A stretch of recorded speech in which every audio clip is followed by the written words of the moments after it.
Welcome back to Tax UK, the practical tax channel. Adam here. Today I'm going to be answering the question, do I need to declare my YouTube ad revenue? This is actually a really good question, and the answer is probably of interest to a lot of people at the moment, not just YouTubers. I mean, we'll focus on YouTubers for today's example, but over the past year, lots of people have started side hustles that are starting to bear fruit, starting to generate an income. So the question now will be, do I need to start reporting that income? And if so, how do I do it? Now, the fact that you're asking if you need to declare YouTube income probably tells me that you haven't done too much in terms of tax planning or setting up to this point. And what I mean by that is it doesn't sound like you've set up your channel as, say, a limited company. It doesn't sound like you've entered into some kind of partnership agreement with someone else. So I'm going to make the assumption that you are a solo act, you're working on your own, and that you are trading as a self-employed individual, which is sometimes referred to as a sole trader. This is the most common way of trading, and it's going to apply to the vast majority of people out there. I'm going to include a link down in the description to HMRC's full guidance on this, and that will help you to determine if you are in fact a sole trader. Now, even if you do have a small self-employment like a YouTube channel, it's not always the case that you need to report that straight away to HMRC. Per HMRC's guidance, you don't actually need to report where your total turnover from self-employment is less than £1,000. So if your channel is small, or maybe it's a bigger channel, but it was only monetized partway through the year, then you might not actually need to report that income.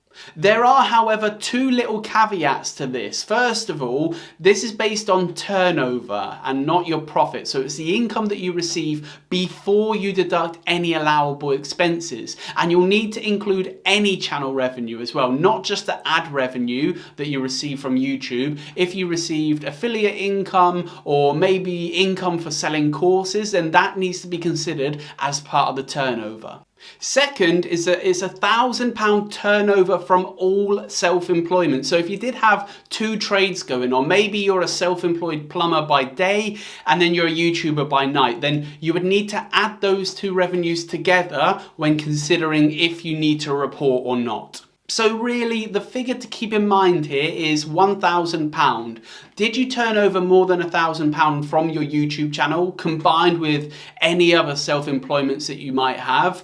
If you did, then you'll usually need to register for and complete a self-assessment tax return. If you didn't, then you're not actually obliged to report that income at all, not until you exceed that £1,000 turnover in any given tax year. However, just because you don't have to report your income doesn't mean that you can't report your income. There are actually other reasons why you may want to report to HMRC anyway, even if you're not required to.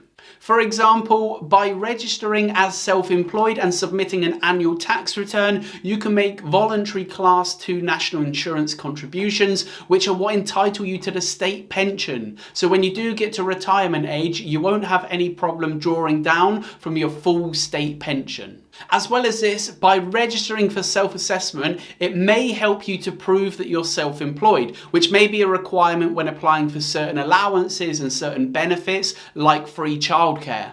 And then finally, if your YouTube channel is making a loss, then you can declare those losses on a tax return and potentially offset them against other sources of income to get tax relief, or you can carry them forward to be used against future profits. If you do decide that you need to complete the self-assessment, then you can fill out the registration form online. I've linked to this down below in the description. And once you're registered, you'll need to submit a tax return each year, usually by a 31st of January deadline. You'll also need to start keeping detailed records of all income and all expenses relating to your new business. You'll find lots more content on the channel of how to do this, plus a specific walkthrough of how to complete the self-assessment as a self-employed individual, so don't forget to subscribe. That is all for today. Thank you as always for watching, and I'll see you next time.